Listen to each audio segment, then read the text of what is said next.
একটা বিষয় লক্ষণীয়, নির্বাহী বিভাগকে রাষ্ট্র এবং সরকার পরিচালনার ক্ষেত্রে যাতে কোনোভাবেই বাধাগ্রস্ত না হতে হয়, যেহেতু নির্বাহী বিভাগের অ্যাকাউন্টেবিলিটি থাকছে সংসদের উপরে, সংসদের কাছে, এবং নির্বাহী বিভাগের অ্যাকাউন্টেবিলিটি থাকতেছে জনগণের কাছে। কিন্তু নির্বাহী বিভাগের যদি অথরিটি না থাকে বাট অ্যাকাউন্টেবিলিটি থাকে, রেসপন্সিবিলিটি থাকে, সেটা ঠিক হবে না। সুতরাং নির্বাহী বিভাগের অথরিটি এক্সারসাইজের ক্ষেত্রে রাষ্ট্রের বিভিন্ন অঙ্গের সহায়তার প্রয়োজন আছে। সেই বিবেচনা থেকে আমরা মনে করি যে এখন সাংবিধানিক যে সমস্ত প্রতিষ্ঠানের নিয়োগ এবং সংবিধিবদ্ধ বিভিন্ন প্রতিষ্ঠানের নিয়োগ সংক্রান্ত যে নিয়ন্ত্রণটা করতে চাচ্ছে সাংবিধানিকভাবে, সেটা যদি হয় তাহলে নির্বাহী বিভাগের কার্য সম্পাদনে এবং সঠিকভাবে একটা ভারসাম্যমূলক সরকার ব্যবস্থা এবং রাষ্ট্র ব্যবস্থা পরিচালনার ক্ষেত্রে প্রতিষ্ঠা করার ক্ষেত্রে অনেকটা বাধা পেতে হবে।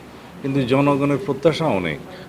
আমাদের নতুন পরিবর্তিত অবস্থায় জনপ্রত্যাশা এবং জন আকাঙ্ক্ষা পরিপূরণের জন্য আগামী দিনে নির্বাহী বিভাগের কাছে অনেক বেশি প্রত্যাশা, অনেক বেশি কার্যক্রম আশা করে।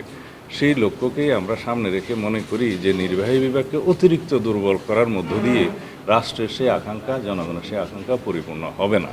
সুতরাং আমরা সেই বক্তব্যটা আগেও দিয়েছি, আজকে হয়তো আবার দেব। সেটার বিবেচনা আমরা মনে করি সেই আলোচনায় আমরা অংশগ্রহণ না করাই উত্তম। ধন্যবাদ।